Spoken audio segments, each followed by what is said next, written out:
I just got set up in the tree. Gotta herd a deer at like maybe 200 yards, 180 yards. I snuck in because of this fog, and I don't think they saw me. I don't think they heard me either. None of them are looking my way. There's 1, 2, 3, 4, 5, 6, 7, 8. There's at least 9 deer over there. And I'm in this tree that I set up like a while ago. It's kind of a funny setup. I just built it out of logs. But I think it'd be really cool to shoot a deer out of it. I've got orange on because it's gun season. Yeah, there's a pile of them up there. I think they're gonna come in. I just need one to get to like 30 yards and I'll definitely smack one.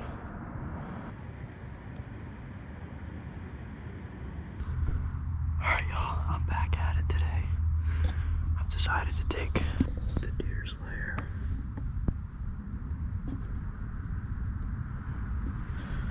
I think it makes more sense.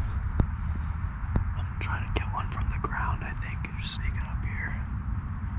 See if we can get close enough.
That was freaking sweet.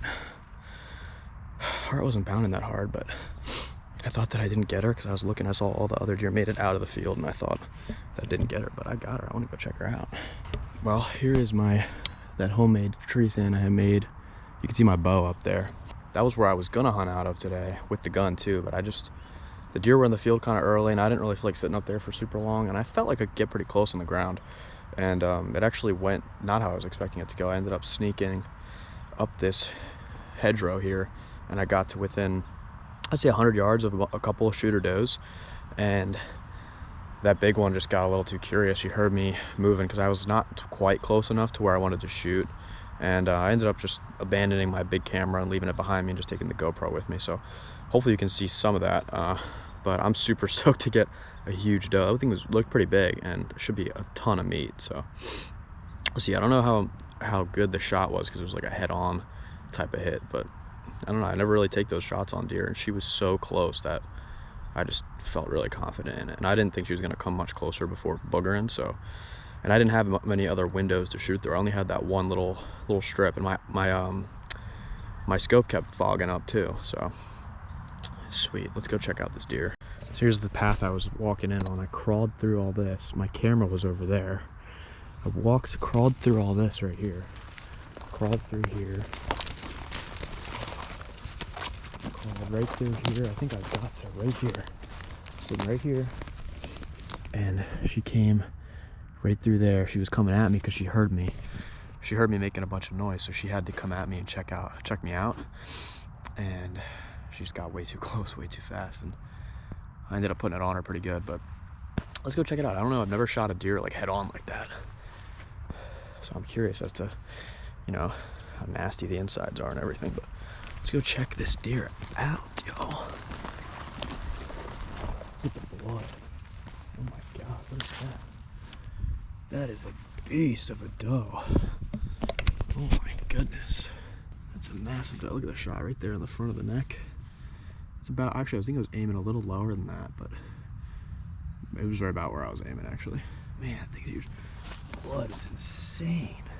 All right, well I'm gonna get her tagged. Well, gutted, then tagged and dragged out of here back to the house. Next step, guts. So I got her gutted out, tagged her, drug her back to the place here, and I got her hung up just behind me, and I'm getting to work on skinning it. I'm gonna skin her, quarter her, get her on ice, and that's the plan for this deer overnight. I'm gonna maybe show you guys a little bit of what I like to do with the meat. So we'll see you guys in the kitchen. All right, y'all, I'm back in the kitchen here. I've got a nice piece of back strap, and I just kind of wanted to talk a little bit about what I like to do with the deer meat. So there's a lot of different cuts and a lot of different pieces off the deer that I take. Starting off with this is a piece of the back strap. I like to cut with a very sharp knife, about 1/2 inch to 3/4 of an inch thick pieces of steak.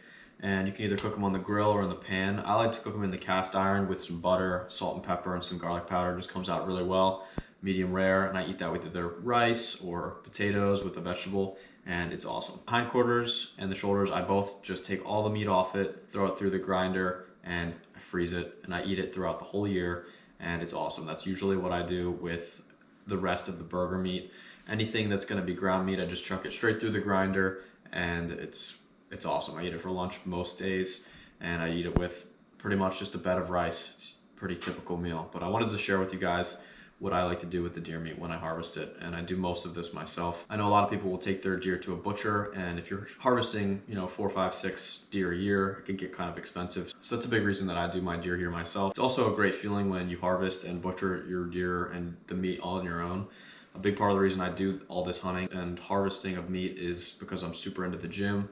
I love working out. It's a big part of my life. So getting that fresh protein from either fish or from deer or any kind of wild animal, wild game is awesome. It's great for your recovery, and it just makes you feel awesome. So I hope you guys enjoyed the video. Stay tuned for more, and be sure to like and subscribe.